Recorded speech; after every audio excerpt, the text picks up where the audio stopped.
অস্ত্র আছে ওইগুলো এবং যেগুলো আর্মস ছিল সেই আর্মসগুলো সবগুলো জিয়া হলের প্রশাসনের সহায়তায় তারা সম্ভবত তাদের বাসায় নিয়ে গেছে অথবা হল থেকে দূরে কোথাও সরিয়ে রেখেছে। ছাত্রলীগের জঙ্গি এবং সন্ত্রাসীরা তারা এগুলো রাখছে এবং তারা যে অস্ত্রগুলো ছিল বিদেশি অস্ত্র সেগুলো থেকে তারা রাতের বেলায় বিভিন্ন ধরনের অপকর্ম ঘটাতো এবং তারা রাতের বেলায় এ থেকে ধ্বংসাত্মক কর্মকাণ্ড জঙ্গি কর্মকাণ্ডের সাথে যুক্ত ছিল এবং তারা মানবতা বিরোধী অপরাধ গণহত্যা জেনোসাইডের পরিপূর্ণভাবে সমর্থক এবং জেনোসাইডের গুরুত্বপূর্ণ ভূমিকা পালন করছে। তাদেরকে আন্তর্জাতিক ট্রাইব্যুনালে বিচার না করা হলে ছাত্র সমাজ কোনোভাবেই আসলে যে শহীদরা শহীদ হয়েছে তারা কোনোভাবেই তাদের আত্মা শান্তি পাবে না। আমরা চাই আমাদের শহীদ ভাই বোনেরা যারা 2-3 হাজার মানুষ শহীদ হয়েছে, এটা আসলে আমরা কল্পনা করতে পারি না।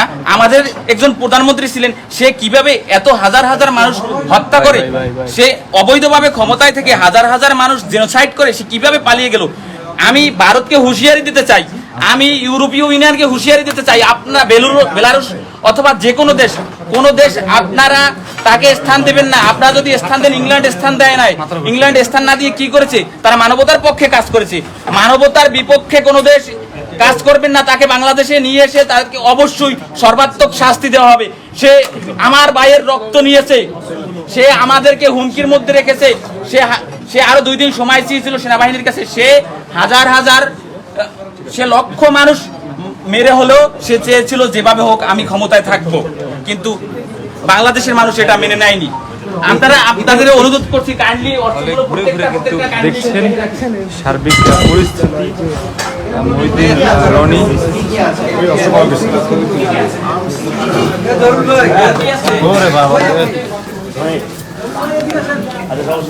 আমরা দেখাই রনি ভাই এই যে এইমাত্র দেখতে পেলেন, আপনাদের চোখের সামনে দেখেছেন যে যেই সকল দেশীয় অস্ত্রগুলো এখানে আছে এগুলো কিন্তু বিদেশি অস্ত্র ছিল। সেই অস্ত্রগুলো কিন্তু অলমোস্ট হচ্ছে আমাদের হল প্রশাসনের সহযোগিতায় তার এই অস্ত্রগুলো সরিয়ে ফেলা হয়েছে, আপনারা দেখেছেন।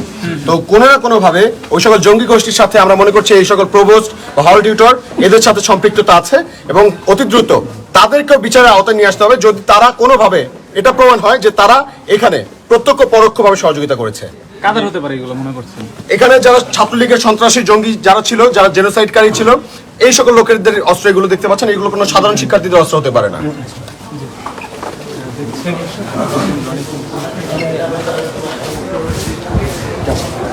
দর্শক যেমনটি শুনছিলেন, জিয়া হলের ভিতরে আর্মস এবং দেশীয় অস্ত্র পাওয়া গিয়েছে এবং সেই অস্ত্রগুলো মূলত এই জিয়া হলের যিনি সমন্বয়ক রয়েছেন তিনি এবং মহিউদ্দিন রনি মিলে গণমাধ্যম কর্মীদের নিয়ে সেগুলো দেখিয়েছেন এবং তার মধ্যে কিন্তু বেশ আলোচিত একজন। আপনারা চলে আসেন, আমরা সবাই মিলে আমাদের ক্যাম্পাসটা আমরাই নিরাপদ রাখবো এবং যারা আছে আমরা এটা 3 নম্বর বিষয়টা হচ্ছে শিক্ষার্থী জনতা কোনোভাবে লুটপাট নৈরাজ্যকে সমর্থন করে না এবং আপনারা কেউ করবেন না।